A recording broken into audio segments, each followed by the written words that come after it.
एक राजकुमारी और महाराणा सांगा की पुत्र वधू। कितना मुश्किल सफर रहा होगा उनके जीवन का, जिसने अपना पूरा जीवन भक्ति और प्रेम में न्यौछावर कर दिया।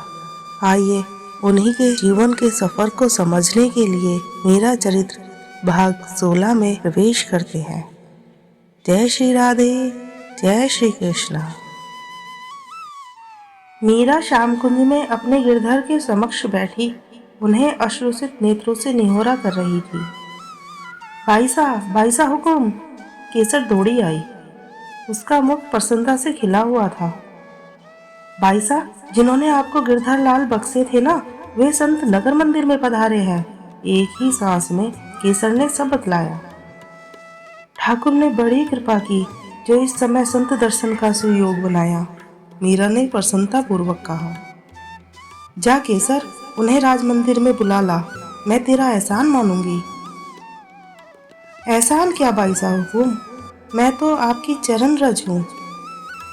मैं तो अपने घर से आ रही थी तो वे मुझे रास्ते में मिले। उन्होंने मुझसे यह सब बात कहकर यह प्रसादी तुलसी दी और कहा मुझे एक बार मेरे ठाकुर जी के दर्शन करा दो। अपने ठाकुर जी का नाम लेते ही उनकी आंखों में आंसू बहने लगे। भाई साहब, उनका नाम भी गिरधर दास है। मीरा शीघ्रता से उठकर महल में भाई जयमल के पास गई और सारी बात कही। उन संत को आप कृपा कर श्याम कुंज ले पधारिए भाई। जीजा, किसी को ज्ञात हुआ तो गजब हो जाएगा। आजकल तो राजपुरोहित जी नगर के मंदिर से ही आने वाले संतों का सत्कार कर विदा कर देते हैं। सब कहते हैं इन संत बाबाओं ने ही मीरा को बिगाड़ा है। मैं आप रो पगा पड़ो भाई। मीरा रो पड़ी। भगवान आप रो भला करेला। आप पधारो जीजा, मैं उन्हें लेकर आता हूँ, किंतु किसी को ज्ञात न हो। पर जीजा, मैंने सुना है कि आप जीवन नहीं आरोगी, आभूषण नहीं धारण करती। ऐसे में अगर साधु ले आऊं और आप गाने रोने लग गई तो सब मुझ पर ही बरस पड़ेंगे।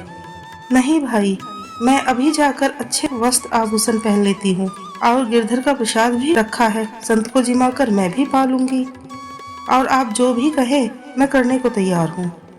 और कुछ नहीं जीजा, बस विवाह के सब रीति रिवाज सहज ही कर लीजिएगा। आपको पता है जीजा, आपकी किसी हट की वजह से बात युद्ध तक भी पहुंच सकती है। आपका विवाह और विदाई सब निर्विघ्न हो जाए, इसकी चिंता महल में सबको हो रही है। बहन बेटी इतनी भारी होती है भाई। मीरा ने भरे मन से कहा। नहीं जीजा, जयमल केवल इतना ही बोल पाए। आप उन संत को ले आइए भाई। मैं वचन देती हूँ कि ऐसा कुछ नहीं करूँगी जिससे मेरी मातृभूमि पर कोई संकट आए और मेरे परिजनों का मुख नीचा हो। आप सबकी प्रसन्नता पर मेरा न्यौछावर है। बस अब तो आप संत दर्शन करा दीजिए भाई। गिरधर दास जी ने जब श्याम कुंज में प्रवेश किया तो वहाँ का दृश्य देखकर वे चित्रवत रह गए। 4 वर्ष की मीरा अब 15 वर्ष की होने वाली थी। सुंदर वस्त्र आभूषणों से सज्जित उसका मुख खिल उठा था। सुंदर साड़ी के अंदर काले केशों की मोटी नागिन सी चोटी लटक रही थी। अधरों पर मुस्कान और प्रेम मद में छके नैनों में विलक्षण तेज था। श्याम कुंज देवांगना जैसे उसके रूप से प्रभाषित था। गिरधर दास उसे देखकर ठाकुर जी के दर्शन करना भूल गए। संत को प्रणाम करके जैसे ही मीरा आगे बढ़ी, उसके नुपुरों की छनकार से वे सचेत हुए। वर रूप में सजे गिरधर गोपाल के दर्शन कर उन्हें लगा मानो वह वृंदावन की किसी निभृत निकुंज में आ खड़े हुए हैं। उन्हें देखकर जैसे एकाएक श्याम सुंदर ने मूर्ति का रूप धर लिया हो और ब्रज वनिता अचकचाकर वैसे ही खड़ी रह गई हो। उनकी आंखों में आंसू भर आए। श्याम कुंज का वैभव और उस देवांगना प्रेम पुजारिन को देखकर उन्होंने ठाकुर जी से कहा, इस रमते साधु के पास सूखे टिक्कर और प्रेमहीन हृदय की सेवा ही तो मिलती थी तुम्हें।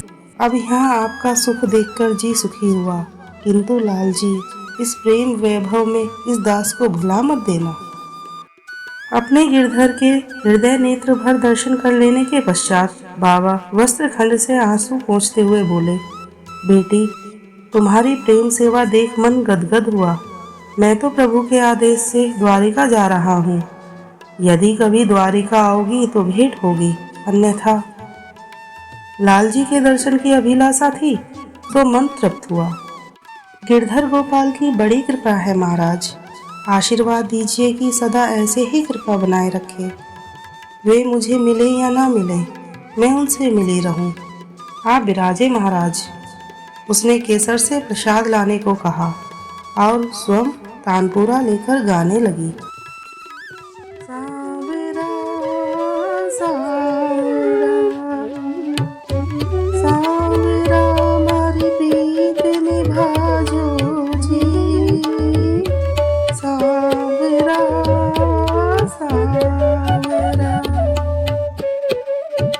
तेज मारो गुण रसागर, ओ गुण मारा मति जाजो जी।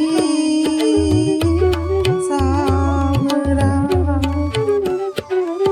लोकन धीजे मारो मन न पतीजे। मुखड़ा रसबद सुनाजो जी। सांवरा मारी प्रीत निभाजो जी। सांवरा सांवरा मैं तो दासी जन्म जन्म की, मारे आंगन रमता आजो जी। सांवरा मीरा के प्रभु गिरधर नागर, पीड़ा पार लगा जो जी। सांवरा सांवरा सांवरा मारी प्रीत निभाजो जी। सांवरा